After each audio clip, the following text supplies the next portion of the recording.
Olá! Hoje o nosso ponto de partida é um pouco diferente. A gente vai analisar uma fonte, olha, bem curtinha, mas que tem um significado gigantesco por trás. Essa aí, tá na tela. A nossa fonte de hoje é só essa frase. Parece pouco, né? Mas cada palavrinha aí, nossa, tem um peso enorme. Então bora mergulhar de cabeça e desvendar o universo que está escondido aqui dentro. Então, a grande pergunta é: o que essa frase revela de verdade?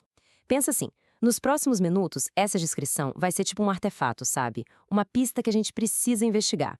A gente vai desmontar ela, pedacinho por pedacinho, para entender a profundidade de cada termo.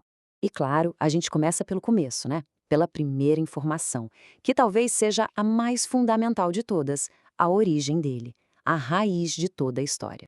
Olha, falar Peru aqui não é só apontar para um lugar no mapa, não. É muito mais que isso. É entender que todo o cenário cultural, político, tudo aquilo moldou de uma forma muito profunda os temas, os conflitos, as paixões que a gente vê na obra dele. A sociedade peruana é literalmente a matéria-prima da literatura que ele cria. Ok, seguindo na nossa investigação, vamos para a próxima pista que está ali na nossa frase. E essa é uma palavra que significa, assim, o reconhecimento máximo. Sabe, o Prêmio Nobel de Literatura é diferente. Não é um prêmio que se dá para um livro só.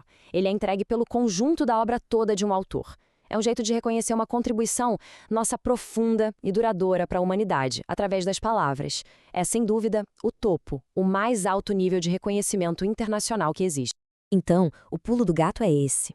A palavra Nobel tira o Mário Vargas Llosa da caixinha de autor nacional e o coloca num palco global, com uma relevância imensa. Quer dizer que a voz dele, mesmo tendo raízes fincadas no Peru, ecoa e conversa com o mundo todo.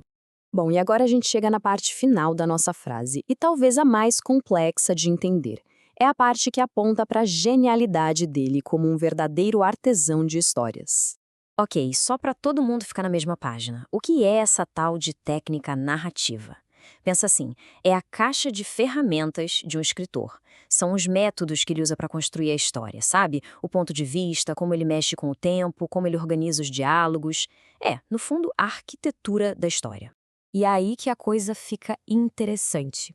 O que faz dele um mestre é que ele não conta a história em linha reta, de jeito nenhum. Pelo contrário, ele usa múltiplas perspectivas, fica pulando de um personagem para o outro. Ele quebra a linha do tempo, mistura passado e presente. E os diálogos, nossa, ele entrelaça conversas de épocas diferentes, quase como se estivessem acontecendo ao mesmo tempo. Essa comparação aqui na tela deixa a diferença claríssima. De um lado, a gente tem a história simples, linear, que vai do ponto A ao B. Do outro, a estrutura do Vargas Llosa. É tipo uma teia super complexa, cheia de vozes, tempos e conversas que se cruzam o tempo todo, formando um verdadeiro mosaico. Mas aí a gente se pergunta, para que essa complicação toda? É só para ser inteligente? Para mostrar que sabe? Não, de jeito nenhum. O efeito disso tudo é criar um mundo mais denso, mais imersivo. E quer saber? Um mundo mais parecido com a vida real. Afinal, as nossas memórias, as nossas conversas, elas raramente acontecem de forma arrumadinha, né? Certo. Agora que a gente olhou cada pecinha do quebra-cabeça, chegou a hora de juntar tudo. Vamos montar o quadro completo e entender o legado que essa figura representa. E o resultado é esse, o retrato de um gigante. A gente tem a voz que vem de um lugar específico, com sua cultura, sua história, o Peru. Depois, essa voz ganha o mundo, alcança uma importância global que o Nobel simboliza. E por baixo de tudo isso está a base, um inovador. Um mestre que, de fato, mudou as regras do jogo de como contar uma história. Então, vamos voltar para a nossa frase original.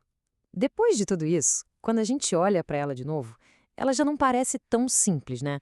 Cada palavra ali agora tem uma outra dimensão. Peru é a alma da obra, Nobel é o alcance mundial e mestre da técnica narrativa, bom, aí é a genialidade pura. E tudo isso nos leva a uma última reflexão, que é inspirada por esse mestre. Pensa um pouco, de que jeito as histórias que a gente conta, e mais importante, o jeito como a gente conta, acabam moldando a realidade que a gente vive. Fica aí uma pergunta para a gente levar.